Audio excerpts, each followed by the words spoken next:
You wake up knowing exactly what you should do today. The list isn't even that crazy. Work a little, study, exercise, things you've done before. But your brain gives you the same answer it gave you yesterday, later. So you grab your phone for a minute, not because you decided to waste the morning, just because it feels easier. And somehow 1 minute becomes 33. Eventually you get up, but even putting on your shoes suddenly feels like work. The task isn't impossible. The hardest part is getting yourself to cross that invisible line between thinking and starting. So, why does everything feel so hard when you haven't even begun? Most of us have learned to wait for a feeling before we act. We call that feeling motivation, and we assume productive people somehow have more of it. So we wait. Maybe in 10 minutes we'll feel ready. But motivation is terrible at keeping appointments. And if you refuse to move until motivation arrives, you can spend an entire day waiting for someone who never shows up. We imagine the process works like this. First motivation might then action. But surprisingly often it works in the opposite direction. One tiny action lowers the resistance to the next one. And once you're moving, continuing usually feels easier than beginning ever did. That means you don't need to feel ready. You need to stop treating ready like a requirement. Because every time you hesitate, you're basically standing between two doors. One asks for effort now, the other asks for almost nothing. Guess which one is easier to open when you're tired, bored, or uncomfortable? Your phone can give you novelty, entertainment, social feedback, and distraction almost instantly. Work gives you something very different: silence, uncertainty, effort, and a reward that might be hours, days, or months away. So, in the moment, the choice can feel incredibly unfair.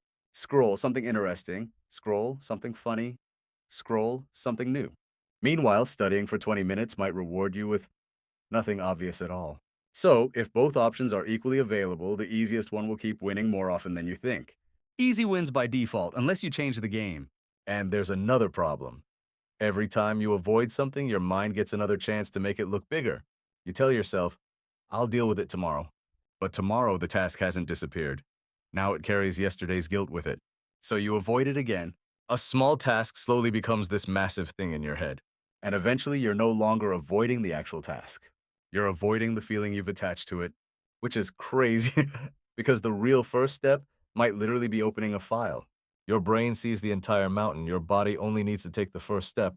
The longer you avoid something, the more resistance you create around it. This is why giant to-do lists can make you feel exhausted before you've done anything.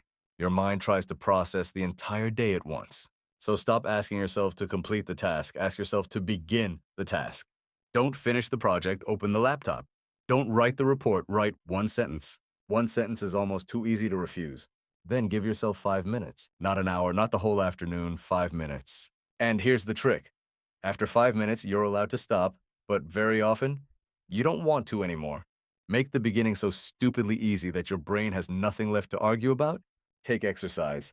A full workout sounds painful when you're sitting comfortably at home. So don't promise yourself an hour. Promise 5 minutes. Your first goal is just putting on one shoe, then the other. Then move for 5 minutes. After that, quitting is completely allowed. But now something has changed that you're not deciding whether to start anymore. You already started. And momentum can carry you farther than motivation ever promised to. But there's no reason to make starting harder than it needs to be. Ignore it, check it, just see who messaged. If your phone is sitting beside you, every notification creates another decision. Remove the decision. Make the thing you want to do the easiest thing available. A boring environment can actually become a superpower when you need to focus. Add friction to distractions. Remove friction from important actions. Want to read tomorrow? Leave the book open tonight. Want to exercise in the morning? Prepare your clothes before you sleep. Need to work? Leave the document ready before you walk away. Your goal is simple: make good actions easier and bad actions slightly more annoying. Stop relying on willpower to fight your environment. Design an environment that fights for you.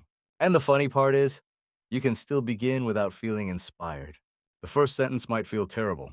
The next one feels a little easier. Then you solve one problem, you get one idea, and suddenly the thing you were avoiding starts becoming interesting. Progress changes how the task feels, and the task changing how it feels changes your desire to continue. That's why action doesn't always require motivation. Sometimes action is what creates it. Tomorrow morning, you might wake up feeling exactly the same way: tired, unmotivated, not ready. The tasks will still be there, and waiting until you magically want to do them probably won't make them easier. So don't ask, do I feel like doing this? Ask a smaller question: can I do 5 minutes? Then stand up before your brain has time to negotiate. You don't need to become a different person overnight. You don't need endless discipline, and you definitely don't need to feel motivated every morning. You just need to make the first step small enough to take because motivation might help you start sometimes, but starting is what gives motivation somewhere to find you. You don't need more motivation, you need to start.